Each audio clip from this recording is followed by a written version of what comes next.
Meeting ASEAN partners over in Jakarta, South Korean President Yoon calls for an immediate halt to any military cooperation attempts with North Korea, saying it harms international peace. North Korea will pay a price if it provides weapons to Russia. This warning coming from the White House amid speculation that Kim Jong-un plans a travel to Russia to meet Putin. Japan's Fukushima water discharge was yet again among the many contending issues at the National Assembly as the government Q&A session reaches its second day. It's September 6, 2023. This is News Center. Good evening. Thank you for joining us. I'm Yoon Min. The only place to begin with this evening, Jakarta. President Yoon on Wednesday held a dialogue with the 10-member ASEAN bloc and outlined ways to put into action his Korea-ASEAN Solidarity Initiative, which pursues freedom, peace, and prosperity in the region. The South Korean leader also called for greater cooperation at the ASEAN +3 meeting with Japan and China, particularly on curbing North Korea's nuclear program. We connect with our correspondent Woo Soo-young at the Korea Press Center in Jakarta. Soo-young, first, walk us through what the president had to say about the recent speculation surrounding North Korea and Russia. Sure, Jong-min. First, on North Korea's missile and nuclear threat, President Yoon said attempts at military cooperation with North Korea that harm the peace of the international community must be stopped immediately. This came at the ASEAN +3 meeting attended by President Yoon, Japanese Prime Minister Fumio Kishida, and Chinese Premier Li Qiang. Now, Yoon said that the international community must unite and clearly show that it will not sit by idly and ignore North Korea's nuclear and missile development. He asked for the ASEAN leaders' interest in cooperation in banding together to block the sending of overseas workers and illegal cyber activities by the North, which are all used as a source of gathering funds for North Korea's nuclear and missile weapons programs. Now, he's expected to raise the issue again continuously, including at the East Asia Summit on Thursday, where Russia and China will also participate. Right. This year, Beijing was represented by Premier Li Qiang instead of President Xi Jinping. But still, it seems President Yoon introduced measures to cooperate on important topics. Right, you are, Jong-min. So as South Korea is the rotating chair of the +3 countries this year at the ASEAN Summit, President Yoon put forward ways to cooperate more closely with the regional bloc between the Northeast Asian countries.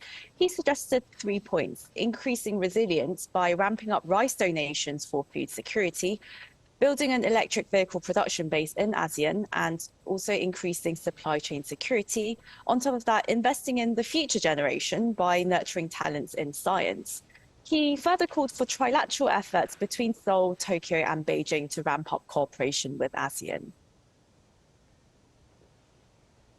이른 시일 내에 한일 중 정상회의를 비롯한 3국 간 협력 메커니즘을 재개하기 위해 일본, 중국 정부와 긴밀히 소통해 가고자 합니다.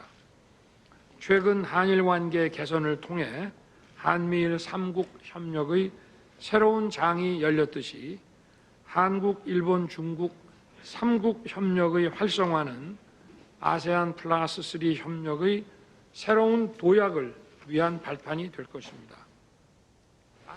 And Soo-young, President Yoon also elaborated on his Korea-ASEAN Solidarity Initiative into action with measures to pursue freedom, peace, and prosperity in the region. Tell us more about that. Sure. So at his bilateral dialogue with the 10-member regional bloc this morning, President Yoon laid out various measures to set his Solidarity Initiative into motion, which he introduced last year in Cambodia. Now, first of all, on regional security, President Yoon proposed strengthening cooperation in the defence industry with greater dialogue between the two sides, also cybersecurity and tackling transnational crimes, along with strengthening maritime security cooperation. Then highlighting the dire need to respond to non-traditional security issues such as climate change and public health, the South Korean leader reaffirmed support for the $19 million Korean-ASEAN Methane Action Initiative to bolster the regional bloc's climate response, and also to build up its capacity to produce vaccines and develop treatments for infectious diseases. And of course, with ASEAN being Korea's second largest export market, the president presented ways to strengthen economic links. First, with a flagship program starting next year to promote collaboration between Korean and ASEAN youth on digital technologies and artificial intelligence. Yoon also further pledged contributions to the sustainable development of Mekong countries. And the president really took this ASEAN opportunity to highlight Busan's bid to hold the 2030 World Expo, a city that happened to host two Korea-ASEAN commemorative summits in 2014 and 2019. Yoon said that South Korea could share its own developmental experience with many maritime countries, including in the ASEAN, and he asked for the regional bloc's support so that South Korea can indeed use Busan as a platform for the good of humanity. That's all from me for now. Back to you, Jong-min. All right, that was our presidential office correspondent Oh Soo-young in Jakarta. And on the sidelines of the ASEAN Summit, President Yoon had a packed diplomatic schedule as he separately met with Cook Islands Prime Minister Mark Brown, where he pledged more support for Pacific Island nations. He also met Canadian Prime Minister Justin Trudeau for closer cooperation. Lee Dae-hyun reports.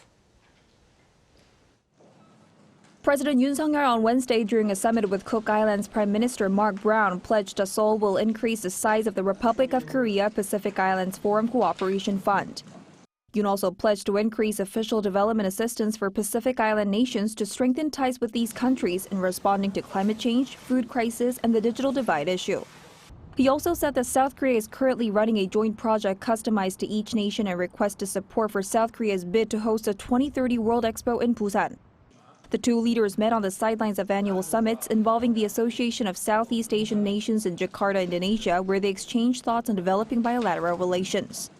They highly evaluated the fact that the two countries have actively continued interactions since the previous meeting of the South Korea Pacific Island Nations Summit in Seoul back in May. The presidential office also said that they discussed cooperation in the maritime and fisheries fields too, while pledging to work together for the Cook Islands' successful launching of the Pacific Islands Forum and Post-Forum Dialogue in November. After that, President Yoon also met with Canadian Prime Minister Justin Trudeau and said it felt like meeting a close friend. 제가 작년에 취임 이후에 나토, 또 UN, 그리고 작년에 G20, 또 올해 히로시마 G7, 또 이번에 이런 다자 여러 차례의 또 이번에 빌뉴스에서도 얼마 전에 뵙고 이런 수많은 다자 회의와 또 양자 여러 차례 양자 회담을 통해서 이제 우리 저스틴 트루도 총리님은 가까운 친구가 된 것 같습니다. In response, Trudeau also expressed his gratitude towards South Korea for helping to fight Canada's wildfire. It's been a year of us working together through wonderful times, but also through difficult times. The support of Korean firefighters was something that was felt deeply across Canada during our difficult summer. The Canadian leader also highlighted that Canada is closely cooperating with South Korea in a variety of sectors, including measures to impose sanctions on North Korea. Lee Dae-hyun, Arirang News. The White House says North Korea will face consequences if it seals an arms deal with Russia for its war in Ukraine, as it has already put in place specific sanctions targeting their weapons trade. And pundits speculate that Kim Jong-un and Putin will also likely discuss overseas workers in addition to arms sales. Our foreign affairs correspondent Bae Eun-ji has more. Amid speculation that North Korean leader Kim Jong-un is set to visit Russia next week to meet with Vladimir Putin to discuss arms sales, the White House has warned that North Korea will pay a price if it provides weapons to Russia. Providing weapons to Russia for use on the battlefield to attack grain silos and the heating infrastructure of major cities as we head into winter, to try to conquer territory that belongs to another sovereign nation, this is not going to reflect well on North Korea, and they will pay a price for this in the international community. The U.S. National Security Advisor also noted that Washington has been imposing specific targeted sanctions as recently as mid-August to disrupt any effort to use North Korea as a source for weapons going to Russia. Regarding the matter, South Korea's Defense Minister Lee Jong-suk also confirmed that there is a possibility that Kim and Putin could meet. During a parliamentary session on Wednesday, he projected that North Korea could ask for technologies to develop new weapons, and Russia could ask the regime to provide ammunition and other military supplies. Media outlets have already suggested a possible route that Kim is likely to take to travel from Pyongyang to Vladivostok, where he would meet with Putin. Citing American and allied officials, the New York Times reported Monday local time that Kim would probably travel by armored train. Meanwhile, pundits say the two leaders may also discuss the issue of North Korean migrant workers. Under UN Security Council resolutions, all member states are required to send back any North Koreans earning income in their jurisdiction to stop them from earning foreign currency for North Korea's nuclear and ballistic missile programs. But thousands of workers still remain in parts of Russia. With North Korea hoping to send workers overseas to earn foreign currency and the Ukraine war causing labor shortages in Russia, there is a possibility that the two countries could agree on sending more laborers. 배은지, Arirang News. U.S. Secretary of State Antony Blinken reportedly made an unannounced visit to Ukraine's capital on Wednesday morning. Citing Ukrainian news outlets, Russia-owned Sputnik News reports that the top U.S. diplomat arrived in Kyiv on an official visit. One Ukrainian media outlet said the possibility of Blinken's visit was anticipated the day before, but the U.S. State Department had refused to comment. Due to security concerns, allies' visits to Ukraine are usually not announced in advance. Blinken was last in Kyiv in September 2022 when he met President Zelensky and discussed U.S. assistance to Ukraine. One of the big arms buyers in Europe, Poland, is currently hosting one of the region's largest defense trade shows, and the South Korean military technology is taking center stage. Our defense correspondent, Choi Min-jung, tells us how. The 31st International Defence Industry Exhibition kicked off in Poland on Tuesday. For the second time, South Korea is participating in Europe's third-largest defense trade show as the lead nation. A total of 30 domestic companies are taking part in the exhibition this year, including Korea Aerospace Industries, or KAI, Hyundai Rotem, and Hanwha Aerospace. Polish President Andrzej Duda visited the Korean exhibition hall and expressed great interest in Korean-made weapon systems. KAI displayed models of the F-A-50 light fighter deployed in the Polish military, as well as the KF-21 multi-purpose fighter, which is reportedly set to begin its initial production phase next year. Because the KF-21 is in the development stage, we have not been putting much effort into its promotion so far. I believe that this exhibition has become an opportunity for strategic promotion not only in Poland, but also in Europe and the entire world. KAI further solidified its position in the Polish market by signing an MOU with the state-owned defense firm Polish Armaments Group. This is expected to pave the way for strengthening marketing activities for Korean weapons in other parts of Europe as well. Visitors were also drawn to Hyundai Rotem's K2 tank on display outdoors in between a German Leopard and an American Abrams tank. The South Korean tank is currently being used by the Polish Army. I can feel a huge improvement to the K2 compared to the T-72 tank I used to drive. I feel an incomparable difference in the propulsion and the performance of the tank. Riding the K2 is fun. South Korea's unique role in the exhibition is seen as a natural consequence of Poland's large-scale purchase of military equipment from South Korea in 2022. Last year, the two countries signed a landmark defense deal worth a total of $12.4 billion. Choi Min-jung, Arirang News.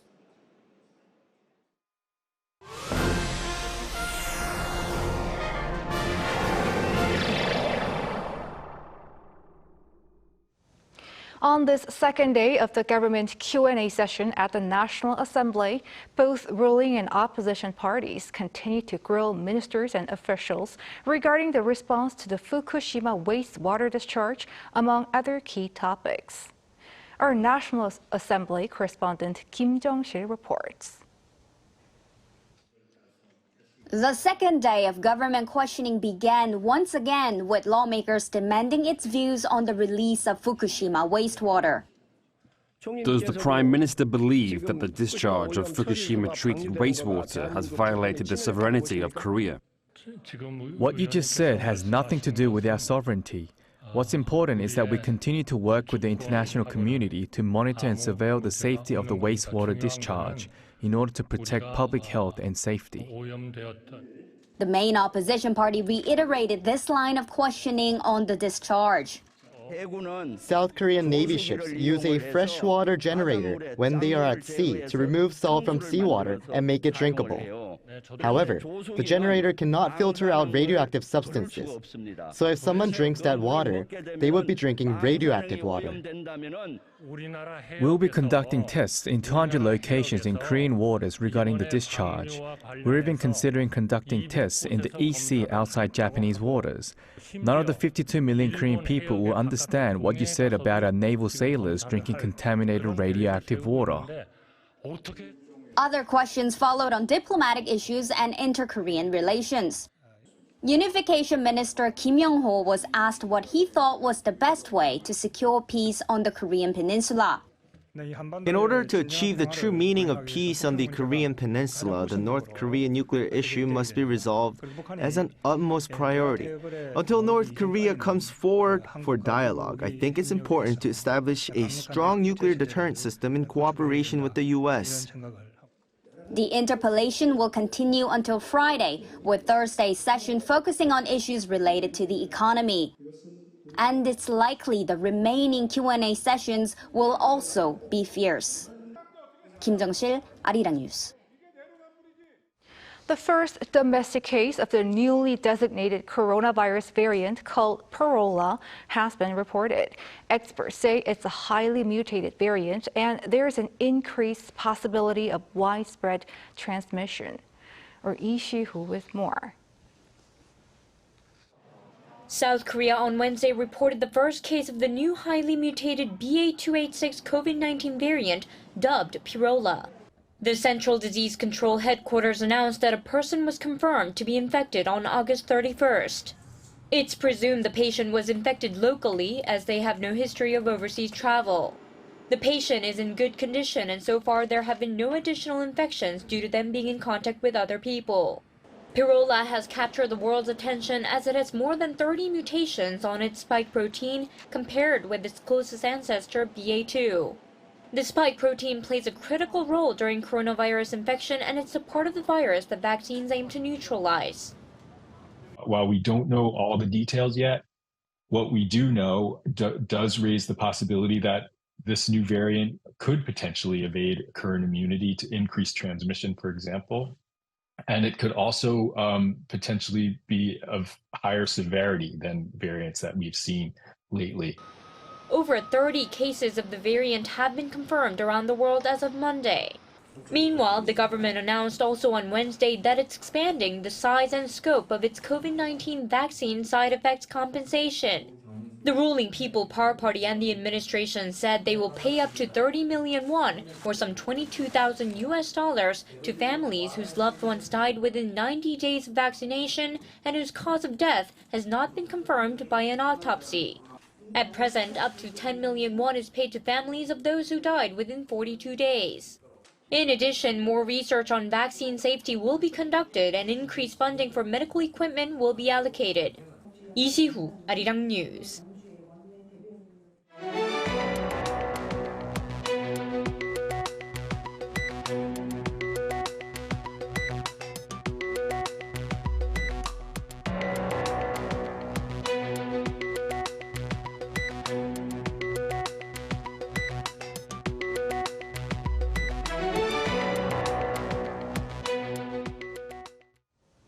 With a variety of mobile payment services now available in South Korea, more people in the country are using them. The number of transactions in the first half of this year is up 13% compared to the same period last year. With Apple Pay now available in the country and with the steady usage of Samsung Pay, according to the Bank of Korea on Wednesday, there were nearly 26.3 million cases of mobile payments. The total amount spent on average each day in the first half came to more than 845 billion won, or around 635 million US dollars. Wireless transfer services also saw an on-year increase of over 24% in terms of the number of transactions. The human face is replacing passports and boarding passes for travelers departing from South Korea's Incheon International Airport. Our Lee Soo-jin went there to test out the airport's new facial recognition system. Passengers at Incheon International Airport are facing new technology.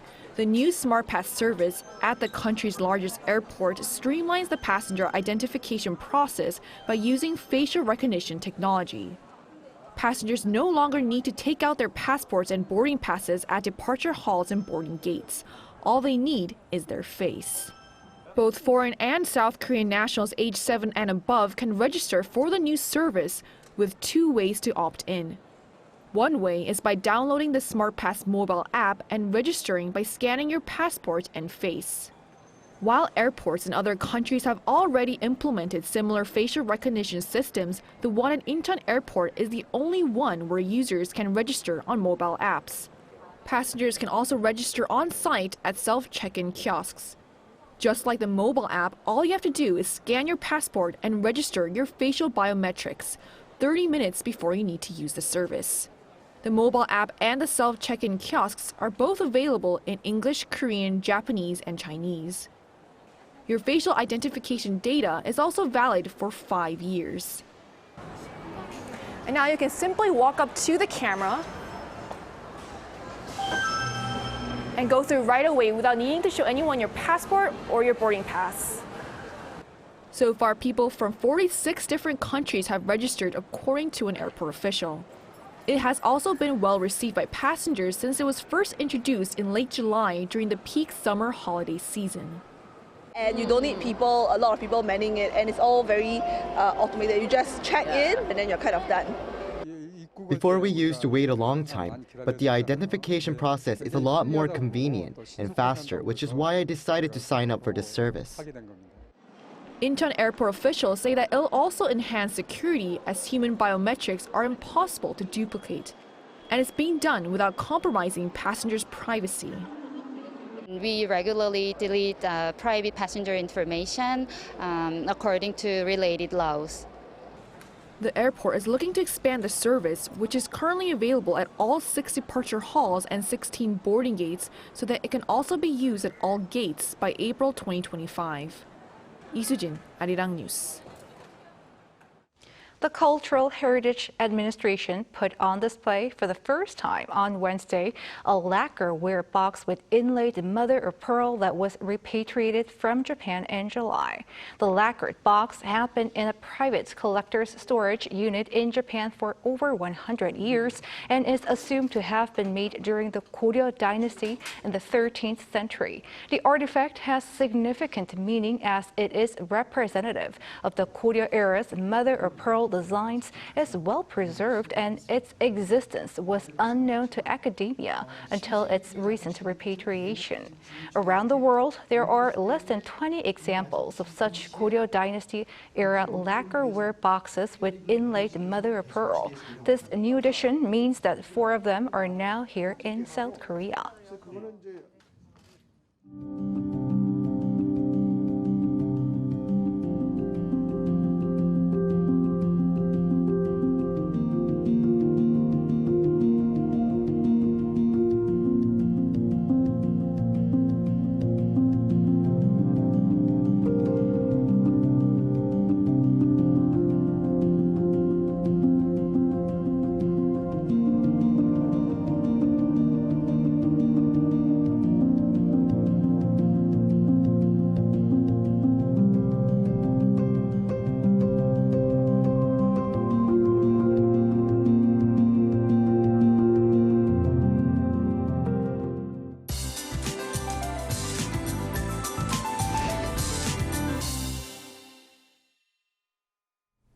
Unseasonable heat is baking much of South Korea for the daytime.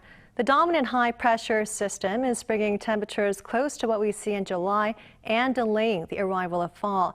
The nation will see this pattern of heat with highs of 30 to 31 degrees for the next few days. Relatively breezier mornings are expected, so be mindful of wide temperature gaps. Places like Arirang will see lows starting off at 14 degrees, but maximum temperatures will be jumping to 30 degrees.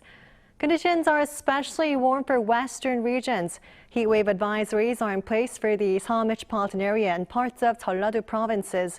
This means that sensible temperatures will exceed 33 degrees.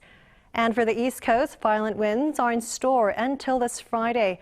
Winds will be gusting as fast as 20 meters per second. And for the coastlines of Gyeongsang-do provinces in Jeju Island, high ocean waves are in the forecast. It is highly recommended to refrain from fishing and boating. Under sunny skies, Seoul will be starting off at 20 degrees tomorrow. Highs in Seoul will get up to 31 degrees, Daejeon and Chuncheon 30. Busan will be topping out at 28 degrees. And clear skies will prevail for the remainder of the week. That's all for now, and here are the weather conditions around the world.